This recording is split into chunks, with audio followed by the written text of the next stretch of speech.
deal on your home for 24/7 News, the Black Information Network. Here are your top stories. In California, paperwork is being filed to recall a Los Angeles City Council member over leaked recordings earlier this month using racial remarks.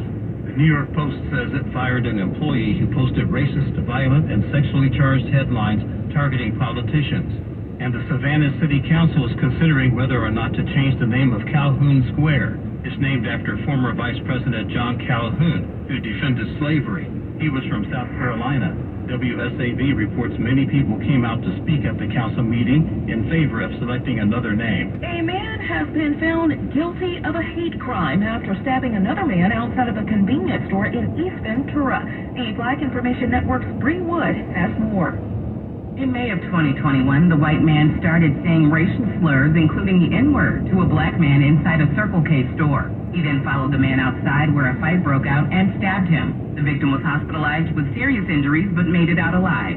The suspect will be sentenced in mid-December. He faces up to 16 years in state prison.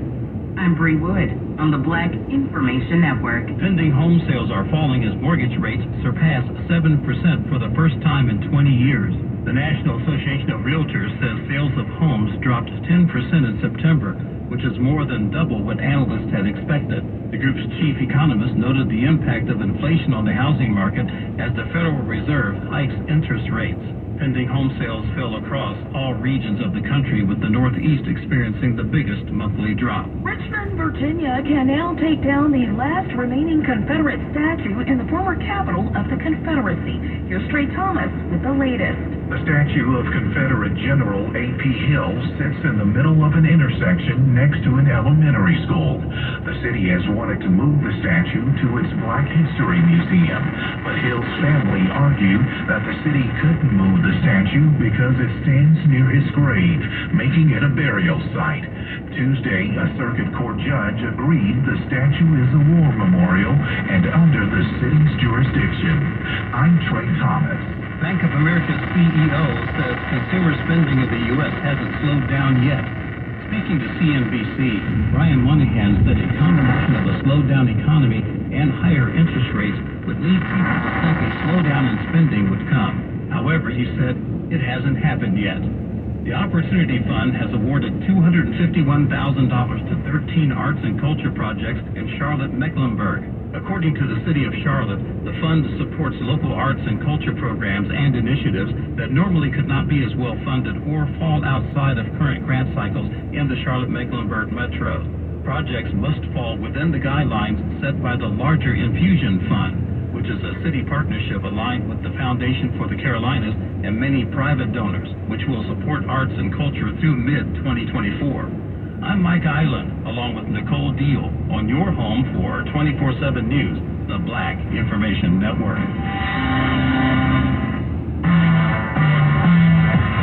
Black journalists work Because truth matters. The Bay Area's BIN 910. Your money on the Black Information Network. More than a dozen House Republicans are looking into what they call the Biden administration's potential misuse of the nation's strategic oil reserve.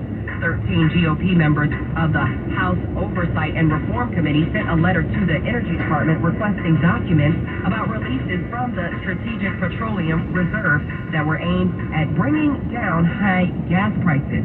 In an email statement after the letter was made public last Thursday, the Energy Department said the administration was using the oil stockpile as it was intended in response to market disruptions caused by Russia's invasion of Ukraine. Meanwhile, the CEO of Amazon is being accused of violating federal labor law. The National Labor Relations Board made that accusation in regards to comments made by Andy Jassy in media interviews about unions. Speaking to CNBC earlier this year, he warned about less empowerment for workers if they formed a union. He doubled down on those comments while speaking to Bloomberg in the summer. Amazon has until November 8th to respond to the accusation. A hearing will be held February 7th. Money news at 24 and 54 minutes past each hour. I'm Morgan Wood on your home for 24/7 News, the Black Information Network, and BINnews.com. When you need to know, This is where Black news comes first. the Bay Area's BIN 910. I'm Nicole Deal. And I'm Mike Island, on your home for 24/7 News, the Black Information Network.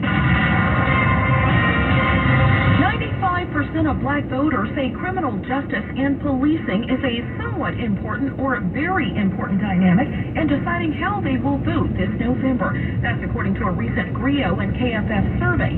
That seems to indicate black communities are not interested in defunding the police because they understand their communities could be negatively impacted. In fact, when asked about funding local police departments, 34% of African Americans polled say funding should be increased. But they do want police to do their jobs without bias. They do not want to pay for a broken system with their tax dollars or with their lives. African American attorney and Congressman Sanford Bishop of Georgia weighs in on the ideology of defunding the police. Communities all across the country appreciate the need and the services that our law enforcement personnel provide. They keep us safe when we're asleep at night. They look after us, and of course we owe them a great deal of gratitude for the services they provide to us. Meanwhile, more than 13.8 million Americans in 44 states have cast early ballots ahead of the November 8th midterm elections. As of late last week, Florida voters have cast the most early ballots, with 1.9 million already voting. Voters in California, Georgia, and Texas have also cast more than 1 million early ballots.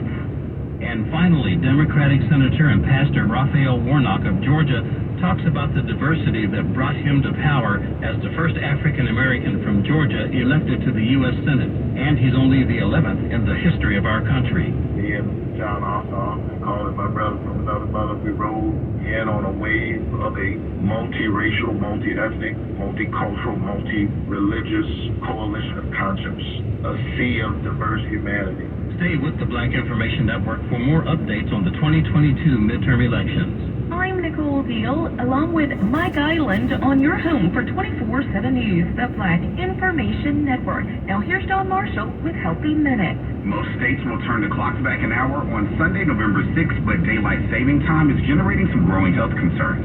Sleep disorder specialists at the Mayo Clinic say turning the clocks back and forth twice a year causes disruptions in the brain's circadian rhythms. One study has found that in mice, disrupted sleep causes an increase in heart disease as well. Another study in people shows a 24% increase in heart attacks after moving clocks forward an hour in the fall.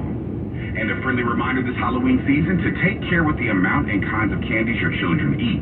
The traditional trick-or-treat fun can sometimes cause harm to a child's teeth. Did to say that while no candy is good for your teeth, some are worse than others. Michaela Gibbs is the Chief Dental Officer at UT Health San Antonio and says the best candies are the ones that don't stay in your mouth for very long. Health news at 24 and 54 past the hour. I'm John Marshall on your home for 24/7 News, the Black Information Network, and BINnews.com. What's up? If you're anything like me, you've been hearing more and more about electric vehicles, but still have questions about capability. Well, over the summer, 11 HBCU students learned what's cool about electric through the Chevrolet Discover the Unexpected Fellowship. Follow these HBCU students as they explore electric vehicles and learn firsthand the benefits of going electric, such as high performance. Check out the electrifying DTU journey at nnpa.org/ChevyDTU. Yes, I can. Suddenly, many people know of the late Sammy Davis Jr. for his outstanding acting and singing talent. But he was so much more than that to the black community. Davis was a tireless warrior in the fight to secure our right to vote. He often performed for free to raise money for the cause and encouraged other big-name entertainers to do the same. His efforts, along with those of many other African Americans, powered the black vote. It's time now for us to do the same. I'm Kevin Brown on the Black Information Network, encouraging you to vote on November 8th. It's our right. 9:10 a.m. KKSF, Oakland, the Black Information Network. Tell your smart device to play Bay Area's BIN 910 on iHeartRadio.